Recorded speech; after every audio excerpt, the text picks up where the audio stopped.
welcome to the Australia Today. This is your host Jai Bharadwaj, and with us is incumbent MP from the seat of Holt. Cassandra has been working with multicultural communities here and beyond.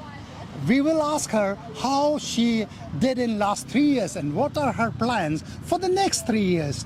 But first of all, I would like to congratulate her Thank her you. for being mom in next, I think, a month or so. Yes, thank you, Jai. Thank you so much. I've got 8 weeks left and I'm super excited. I'm even more excited to enjoy my pregnancy after the 3rd of May.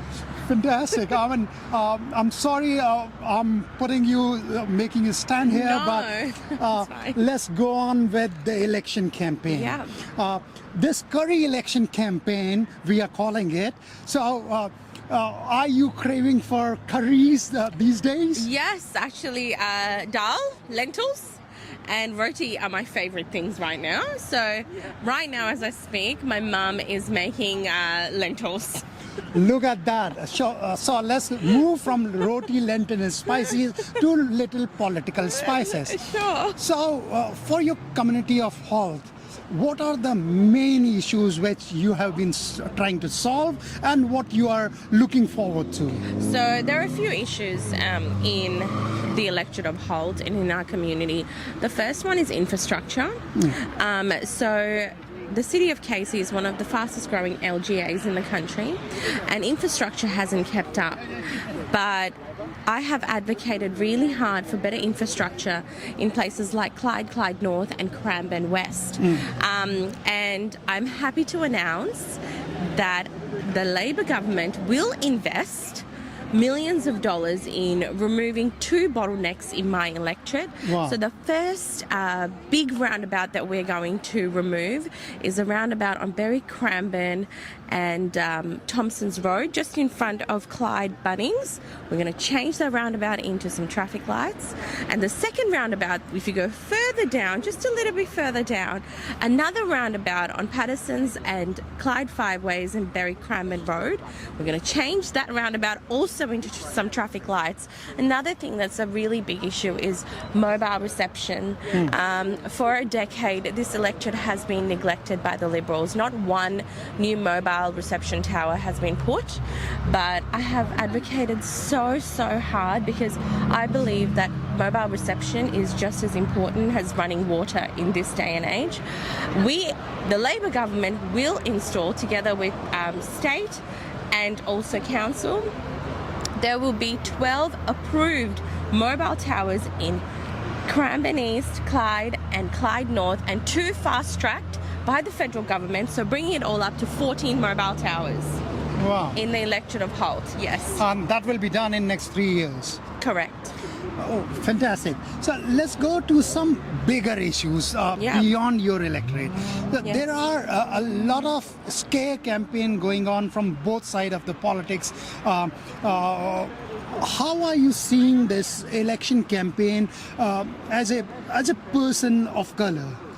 Yeah, look, there are always going to be scare campaigns, whether it be this election or the previous elections or the elections in the future. But it's people being acknowledged about the truth and looking and making sure that they're not misinformed. And that's not just this election, but the elections in the future.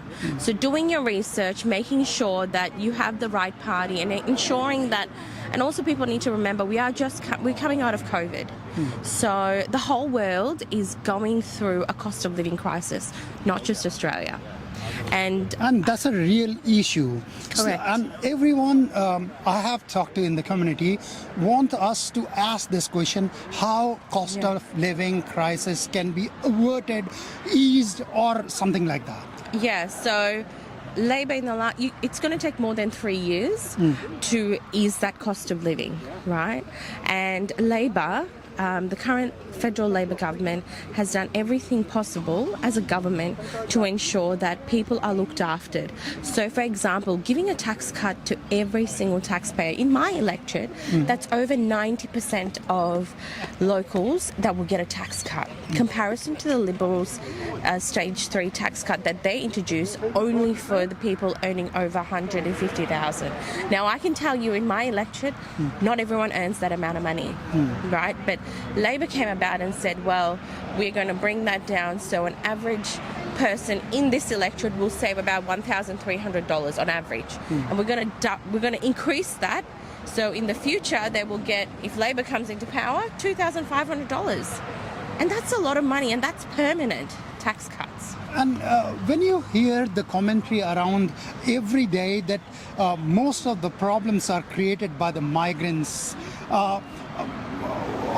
how do you see it? Do you sometimes get upset with all these commentaries? First of all, I get very offended. I came here as an 11-year-old girl from Sri Lanka. English was not my first language. I had to work extremely hard to get where I am today. So I don't take anything for granted, right? I'm 7.5 months pregnant, but I've been on pre-pol since 8:30 in the morning, and I only had a break to go and eat something. So I'm very dedicated to my constituents and to the work that I do. So I know migrants in my electorate of Holt and around Australia that contribute so much to this country. And for being blamed for either the traffic or the housing issues, it's actually really insulting to us, because us migrants work so hard for what we have. Every dollar that we work for is something that we want to go, you know what, let's do something with that. We're not here living off anyone, but we're working very hard to ensure we keep for the future generation. So when the Liberals attack migrants and blame migrants for everything that's happening, I get very upset and insulted. Do you have a message to migrant communities members who are listening to you right now to how to overcome that probably sometimes anger, upset, stress, which all these commentaries, social commentator or media creates and feeds to general people, and then we see a hate kind of atmosphere around us? I just want to tell every single person, we live in one of the most diverse countries in the world, and we as migrants have contributed to that multiculturalism in Australia. And one thing that Labor does not do is divide people. And Labor also doesn't ask migrants, hey, you've left your country, leave your tradition, cultures and languages behind. We embrace that, because if you look at our caucus, it's so diverse, and people from all walks of life can be a member of parliament. So I just want to tell each and every one of you, if you work hard and you want to give back to the community, get involved in a political party that you most believe in, and nothing can go wrong. Just work really hard, and nothing is impossible in a country like this. We are very lucky that we live in such a beautiful, peaceful country, and we should not take one day in this country for granted. Cassandra, thank you so much talking to us. Thank you, Jai. Thank you so much. Thank you so much. This was Cassandra Fernando explaining why it's important for Australia to have multicultural people and why multicultural communities need to embrace this beautiful country, Australia. This is Jai Bharadwaj for the Australia Today.